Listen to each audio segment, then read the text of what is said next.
वक्रतुण्डे महाकाय सूर्यकोटि सम्प्रभ निर्विघ्नं कुरु मे देव सर्वे कार्येषु सर्वदा या देवी सर्वभूतेषु ज्ञानरूपेण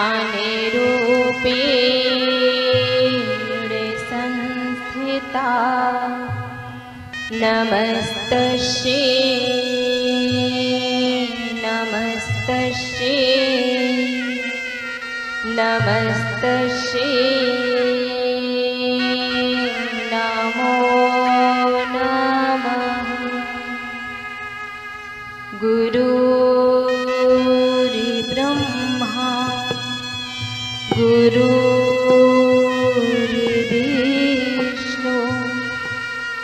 गुरुर्देवो महेश्वरः गुरुर्साक्षात् परं ब्रह्म तस्मै श्री गुरुवे नमः तस्मै श्री गुरुवे नमः। अतः जीवन में होने वाले समस्त गुरुजनों के श्री चरणों में कोटि कोटि नमन करती हूँ, वंदन करती हूँ, प्रणाम करती हूँ। गुरु चरण कमल की वंदना करती बारंबार जिनके ज्ञान प्रकाश से मिट जावे अंधियार। बोलिए गुरुदेव भगवान की जय हो। माता भगवती माँ काली की जय हो। बाबा भैरवनाथ की जय हो। पवन सुत हनुमान की जय हो। सभी देवी देवताओं की जय हो। सत्य सनातन धर्म की जय हो। कन्हवारा धाम की जय हो। श्रीमद देवी भागवत महापुराण की जय हो। बोलिए साचे दरबार की जय हो। सर्वप्रथम इस 13 तारीख के पावन बेला पर कन्हवारा धाम के पावन भूमि पर विराजमान माता भगवती माँ काली की श्री चरणों में कोटि कोटि नमन करती हूँ, वंदन करती हूँ, प्रणाम करती हूँ और विशेष रूप से उनके श्री चरणों में नमन अर्पित करती हूँ जिनकी कृपा से मैं यहाँ पर बैठकर अपने शब्दों को रख पा रही हूँ। तो यह गुरुदेव भगवान और माँ भगवती की ही कृपा है। इसलिए ऐसे गुरुदेव भगवान के श्री चरणों में मैं कोटि कोटि नमन करती हूँ, वंदन करती हूँ, प्रणाम करती हूँ और यहाँ पर आए हुए सभी माँ के भक्तों से, सभी भाई बहनों से सादर जय भवानी की बड़े भाव के साथ मन को एकाग्र करते हुए कथाओं को श्रवण करेंगे। आज का जो विषय है वह है शक्ति, कि अगर मनुष्य के अंदर शक्ति ना हो तो वो कोई भी कार्य नहीं कर सकता है। आज का विषय यह है। तो इस संसार में जितने भी शरीरधारी प्राणी हैं अर्थात जीव जंतु देव दानव मानव सभी अपने अपने कार्य को करने के लिए सभी को शक्ति की परम आवश्यकता होती है। बिना शक्ति के कोई भी किसी भी कार्य को नहीं कर सकता है। आप सब स्वतः विचार करें कि कोई जानवर या फिर कोई भी प्राणी हो, अगर उसके पास चलने की शक्ति नहीं है तो तो वो एक जगह से दूसरी जगह नहीं जा सकता है।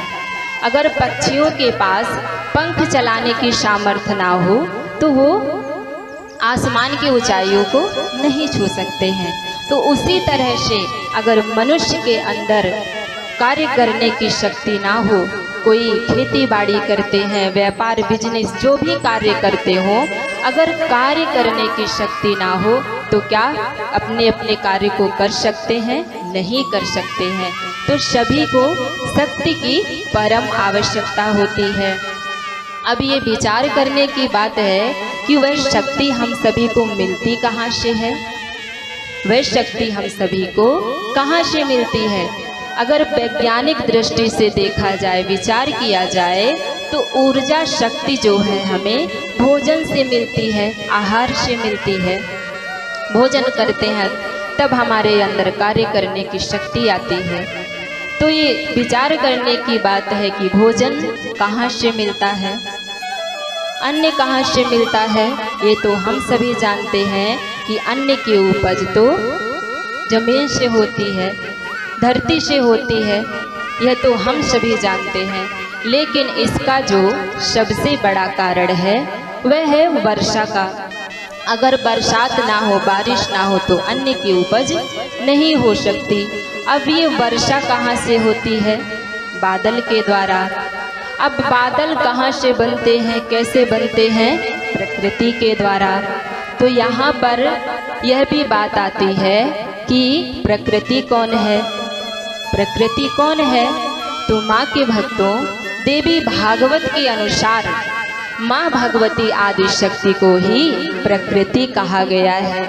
और संपूर्ण ब्रह्मांड की जननी, सभी जीव जंतुओं की उत्पन्न करने वाली माँ भगवती आदि शक्ति ही है। इसलिए माँ भगवती को सर्वश्रेष्ठ कहा गया है। उन्हीं से शक्ति पाकर के सभी अपने अपने कार्य को करने में सफल हो पाते हैं।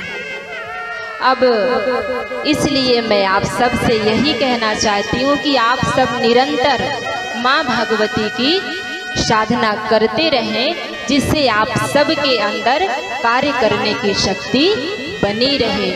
क्योंकि बिना शक्ति का कोई भी मनुष्य हो या कोई भी हो अपने कार्य को नहीं कर सकता है।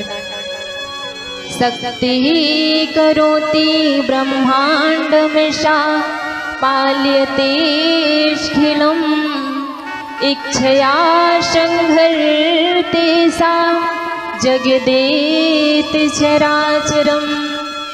शक्ति के बिना कोई भी कार्य नहीं कर सकता। यहाँ तक कि ना विष्णुर्ना हरः शक्रो ना ब्रह्मा ना चापावकः ना सूर्यो वरुणः शक्तः स्वे स्वे कार्य कथंचन। यहाँ तक कि शक्ति के बिना ब्रह्मा विष्णु महेश इंद्र वरुण कुबेर कोई भी अपने कार्य को नहीं कर सकते हैं। तो देवी भागवत में एक प्रसंग आता है, जिस समय श्री हरि विष्णु जी और भगवान शिव जी शक्तिहीन हो जाते हैं। ये प्रसंग देवी भागवत के सप्तम स्कंध अध्याय 29 में आता है। जिस समय राजा जन्मेजय को परम ऋषि श्री व्यास जी माँ भगवती जगदम्बा की कथा श्रवण करा रहे थे, तो उस समय राजा जन्मेजय अपने गुरुदेव श्री व्यास जी से प्रश्न करते हैं। कहते हैं कि गुरुदेव, अगर किसी देव के पास या किसी के पास शक्ति ना हो तो क्या वो अपने कार्य को कर सकते हैं? तो व्यास जी जन्मेजय जी की बातों को सुन करके कहते हैं कि जब ब्रह्मा विष्णु महेश जैसे देवता शक्ति के बिना अपने कार्य को नहीं कर सकते हैं, तो फिर अन्य लोगों की बात ही क्या है। और हे राजन, एक समय इलाहल नाम वाले अनेकों दैत्य उत्पन्न होते हैं। ढेर सारे दैत्य, अनेकों दैत्य उत्पन्न हुए और वो ब्रह्मा जी की तपस्या करके, ब्रह्मा जी से वरदान प्राप्त करके सभी लोगों में तबाही मचा देते हैं। तब श्री हरि विष्णु जी और भगवान शंकर जी उन दैत्यों से युद्ध करने के लिए आते हैं। युद्ध 60,000 वर्षों तक युद्ध चलता रहा 60,000 वर्षों तक। तब जाकर के कहीं माँ भगवती जगदम्बा की कृपा से उन दैत्यों का वध हो पाता है। अब श्री हरि विष्णु जी और भगवान शंकर जी उन दैत्यों का वध करके वापस अपने अपने लोक में आ जाते हैं। तो जब अपने लोक आ जाते हैं तो श्री हरि विष्णु जी माता लक्ष्मी जी के सामने और भगवान शिव जी गौरा जी के सामने जाकर के अभिमान युक्त जाकर खड़े हो जाते हैं। उनको अभिमान हो जाता है कि इन दैत्यों का वध करके आए हैं। जैसे कोई व्यक्ति हो, अगर कोई असंभव कार्य को वो कर लेता है तो उसके अंदर अभिमान आ जाता है कि नहीं, ये काम तो हमने किया है, अहम आ जाता है, अभिमान आ जाता है। उसी तरह से दोनों देवता श्री हरि विष्णु जी और भगवान शिव जी को भी अभिमान हो जाता है। उनके अभिमान को देख करके दोनों देवियां हंसने लगती हैं। दोनों देवता के अभिमान को देखकर दोनों देवियां हंसने लगी और उन्हें हंसते हुए देख करके देवता श्री हरि विष्णु जी और भगवान शिव जी दोनों देवता नाराज हो जाते हैं और नाराज हो जाते हैं और बहुत कुछ कह देते हैं देवियों को।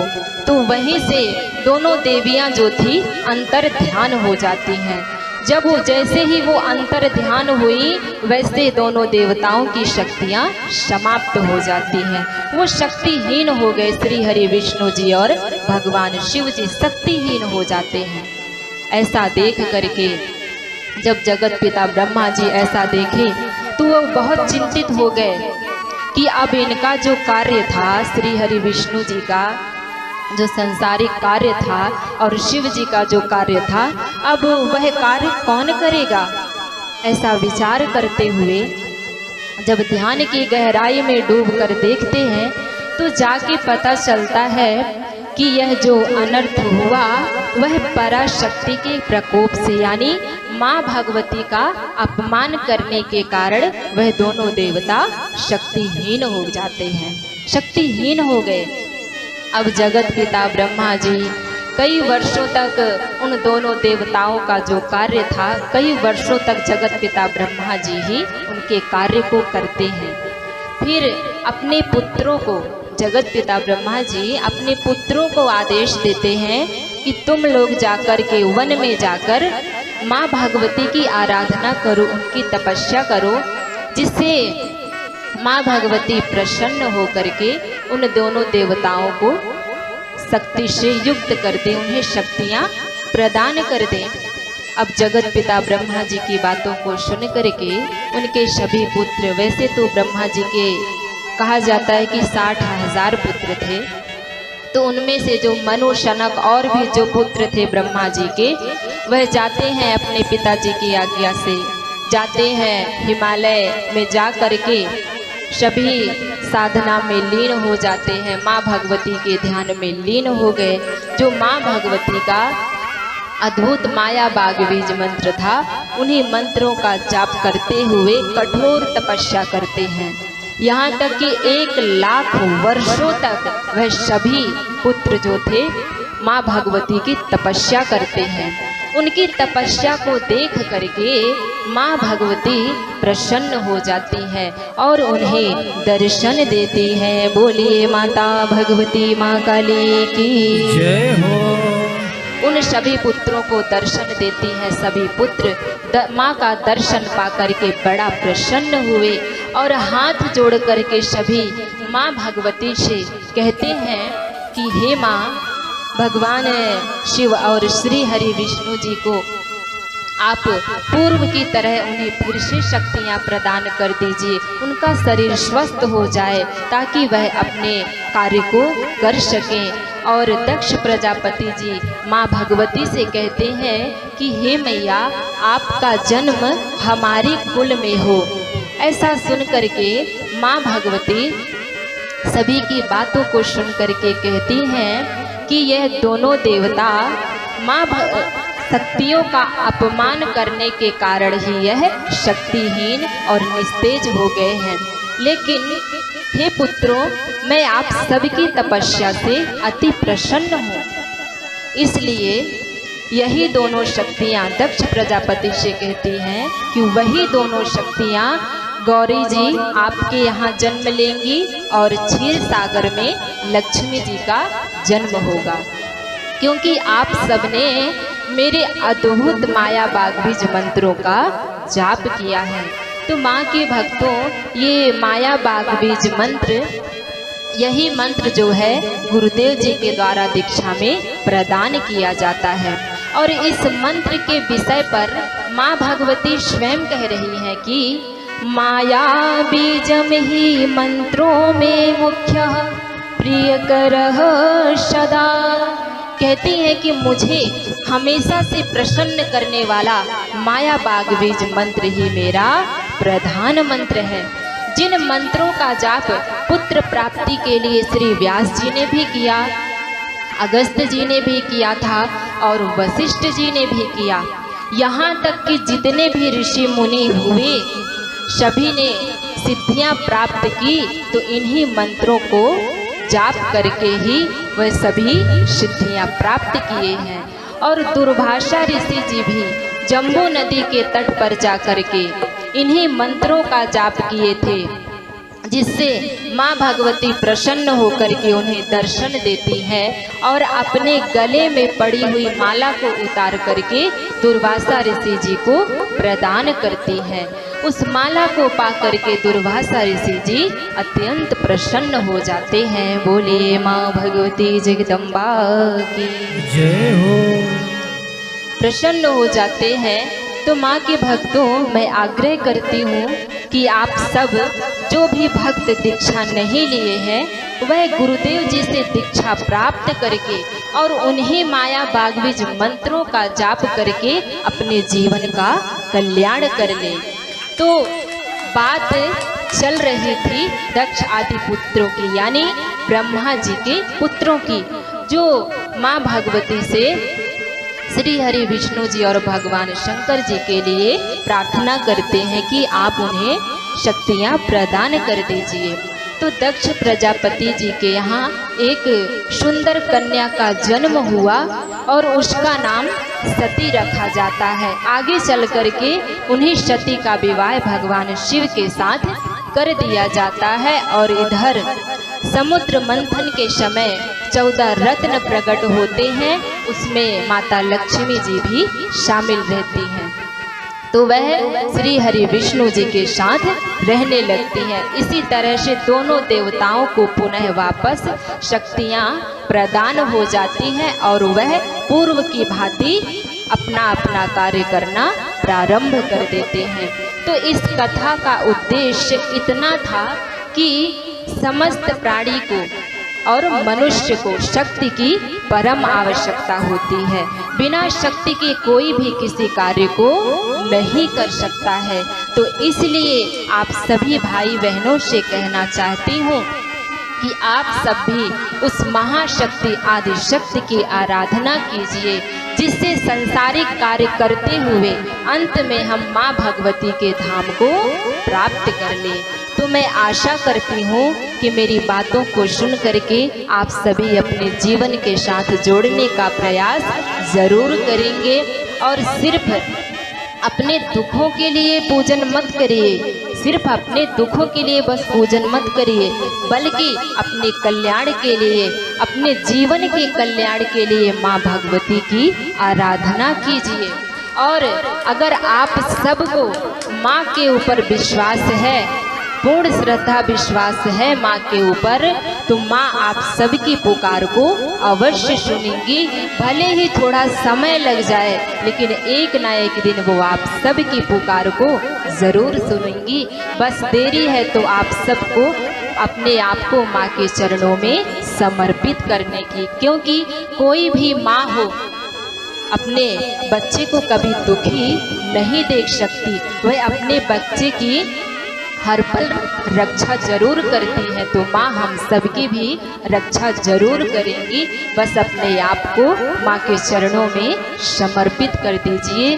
कह दीजिए कि मैया अब हम आपके शरण में हैं। तो एक ना एक दिन माँ को तो दया जरूर आएगी आप सबके ऊपर। तो आइए इस भजन के माध्यम से मैया को मनाने का प्रयास करेंगे। मैया रानी शरण में हो तेरी, कब लोगी खबरिया मेरी। मैया रानी शरण में हो तेरी, कब लोगी खबरिया मेरी। मैया रानी शरण में हो तेरी, कब लोगी खबरिया मेरी।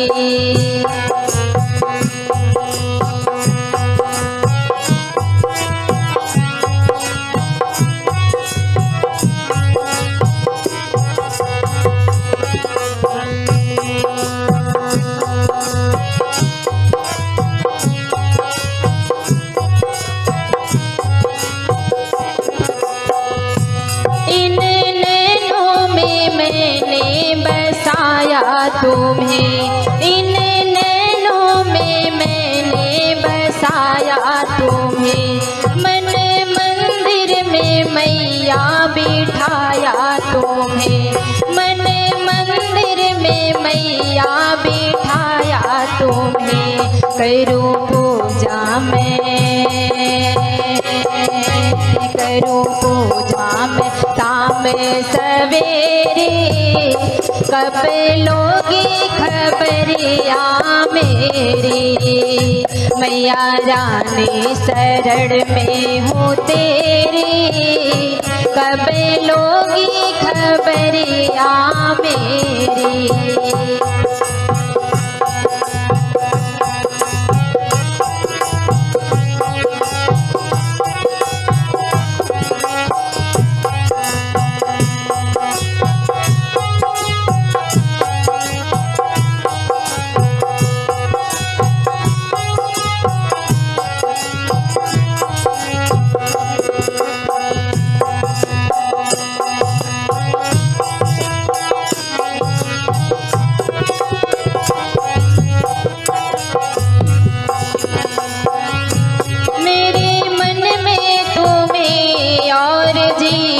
तू ही मेरे मन में, तू ही और जीवन तू ही, प्राण वायु तू ही और धड़कन तू ही, प्राण वायु तू ही और धड़कन तू ही। मेरी बुद्धि भरम में क्यों घेरी, कब लोगी खबरिया मेरी। मैया रानी शरण में हो तेरी, कब लोगी खबरिया मेरी।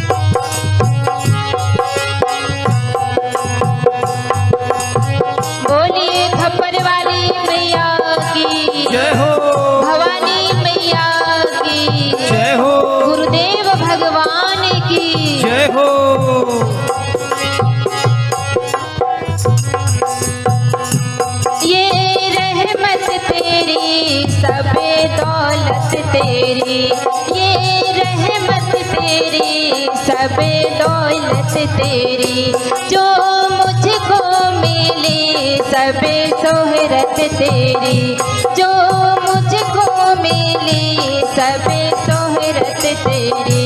दे दो दर्शन,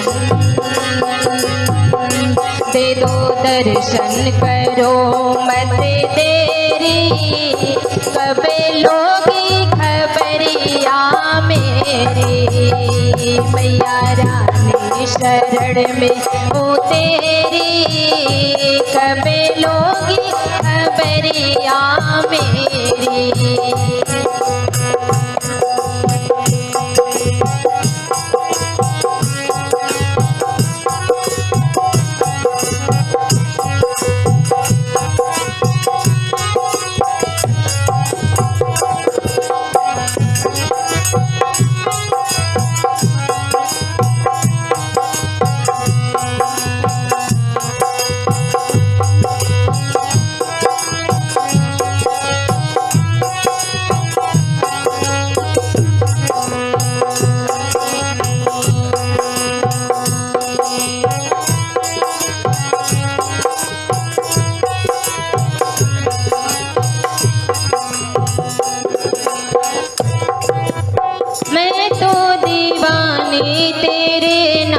की मैया मैं तो दीवानी तेरे नाम की, मेरी हर सांस मैया तेरे नाम की, मेरी हर सांस मैया तेरे नाम की।